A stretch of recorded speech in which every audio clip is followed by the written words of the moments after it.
Pincé alors qu'il poursuivait les activités auxquelles nous soupçonnions qu'il se livrait 2 ans auparavant. Sonny Wang est libéré avec de strictes conditions. Il lui est interdit d'exploiter une entreprise ou d'être en possession de formulaires d'immigration. Pourtant, dans les mois qui suivent, les autorités découvrent qu'il continue ses activités, envoyant même un autre formulaire frauduleux pour un client.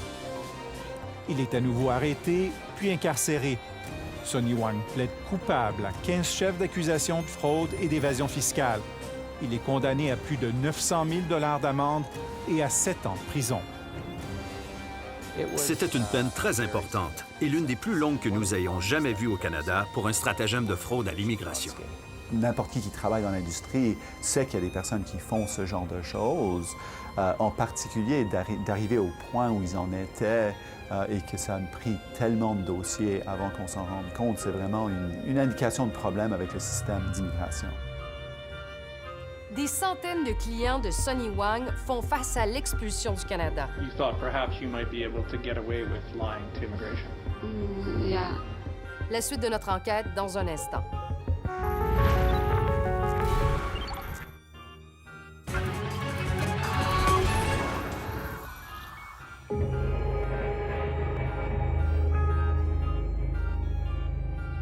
À Vancouver, après l'arrestation et la condamnation du consultant fantôme Sonny Wang, la tâche est loin d'être terminée pour l'Agence des services frontaliers.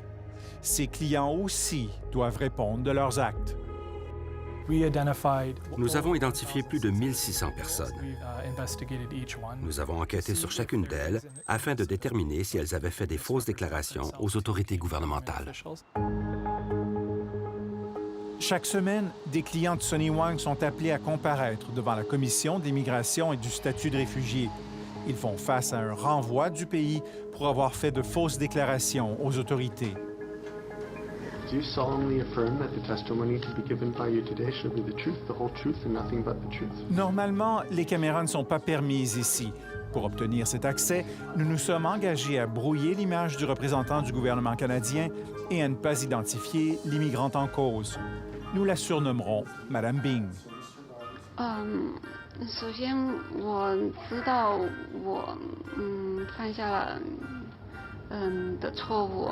Madame Bing admet avoir erré en ayant suivi les conseils de Sonny Wang, mais elle espère obtenir la clémence du commissaire Greg Constantino car elle s'est depuis établie au Canada. 我为我的那个行为感到非常的惭愧。我希望法官能给我一次机会。 En 2009, Madame Bing voulait obtenir la citoyenneté canadienne, mais elle n'avait pas vécu au Canada suffisamment longtemps pour être éligible. Pour contourner les règles, elle a retenu les services de Sonny Wang et lui a versé 9 000 $. Alors, on voit toute une gamme dans les 1600 personnes du niveau d'implication dans la fraude. L'avocat vancouverois Peter Edelman a représenté d'ex-clients de Sonny Wang appelés à comparaître devant la commission de l'immigration. Pour moi, j'ai vu une grande étendue de clients. Il y avait certains clients qui ne comprenaient pas vraiment ce qui se passait. Ils pensaient qu'ils faisaient confiance à M. Wang. Et à l'autre bout, il y avait des personnes qui savaient exactement ce qui se passait. Ils étaient très engagés dans la fraude. Ils avaient été personnellement à l'immigration, raconter de fausses histoires. Madame Bing dit que Sonny Wang lui a fait signer un formulaire où elle affirmait avoir vécu à Calgary pendant 2 ans et demi. En réalité, elle n'y avait habité que pendant 2 mois, puis elle était retournée vivre en Chine. Before you signed the documents, did you look over the complete forms? 他只是叫我签字，